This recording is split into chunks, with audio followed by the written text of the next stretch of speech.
Assalamualaikum warahmatullahi wabarakatuh. Alhamdulillahirabbil alamin. Salatu wassalamu ala asyrafil anbiya'i wal mursalin wa ala alihi wa sahbihi ajma'in. Subhanaka la ilma lana illa ma 'allamtana innaka antal alimul hakim. La haula wa la quwwata illa billahil aliyyil azim. Rabbi shrah li sadri wa yassir li amri wahlul 'uqdatam min lisani yafqahu qawli, amma ba'd. Bapak dan Ibu kaum muslimin dan muslimat, shaimin dan shaimat jamaah salat asar yang dimuliakan Allah, kita sempurnakan kajian tentang tafsirul ayat berkaitan dengan Lailatul Qadar. Salamun disebutkan dan dijelaskan di akhir ayat. Salam artinya ketenangan, ketentraman, kedamaian, keselamatan. Dan itu mengisyaratkan, kata ulama, bahwa di malam itu suasana tenang, suasananya pun juga damai, tidak ada keributan. Disebutkan dan dijelaskan, tuqtar fiha a'malul bir, maka dianjurkan kepada kita untuk memperbanyak amalan-amalan kebaikan. Saat ketika kita melihat ada alamah, tanda dan ciri yang disebutkan dan yang kita telah bahas bersama, maka apa yang mesti harus kita lakukan di kala itu? Secara umum kata ulama, tuqtar fihi a'malus salihah, perbanyaklah di dalamnya dengan kita melakukan amal-amal saleh. Kita melihat suasananya, alamnya tenang, anginnya pun juga tidak kencang dan tidak terlalu dingin dan tidak terlalu panas. Lalu kemudian nuansa yang kita rasakan pun juga nyaman, maka disitulah kita perbanyak amal-amal kebaikan, amal-amal soleh yang mungkin dengan kita memperbanyak sholat, memperbanyak bacaan Al-Quran, memperbanyak istighfar, dan dalil ataupun doa yang diajarkan oleh Rasulullah Sallallahu Alaihi Wasallam kepada kita, sekaligus yang walaupun diperuntukkan untuk Sayyidah Aisyah ketika beliau mempertanyakannya. Maklum ini doa, Allahumma innaka afuwun tuhibbul afwa fa'fu anni. Perbanyaklah dengan zikir ini. Perbanyak dengan kita beramal dengan amal saleh. Wa tahlu minal a'malil mudhi'ah wasyarirah.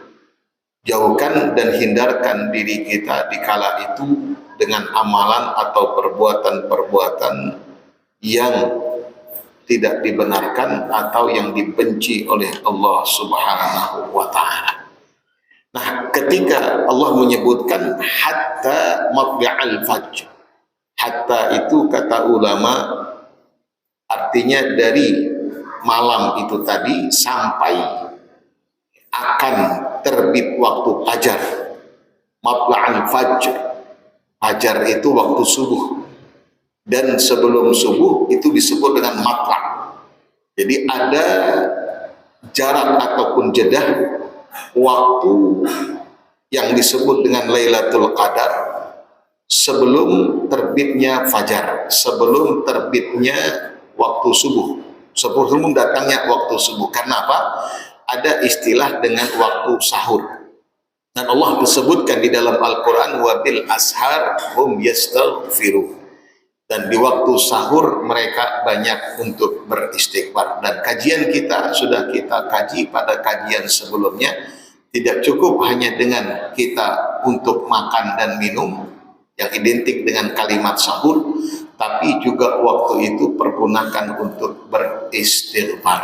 Nah, sebelum masa-masa itu, disitulah kata ulama waktu yang disebut dengan Lailatul Qadar. Nah, oleh karenanya apa yang disebutkan dan dijelaskan oleh ulama berkaitan dengan keutamaan dan keistimewaannya Bila mana itu kita dapatkan dan kita bisa memperolehnya, maka lagi-lagi kata ulama bisa kita lihat ciri dan tanda di waktu paginya. Apa dia? Ulama menyebutkan anna syamsa tatlu'u fi sabihatiha min ghairi syiah. Jadi di pagi hari matahari itu terbit tapi dengan memancar tetapi tidak panas. Jadi tidak menyengat panasnya.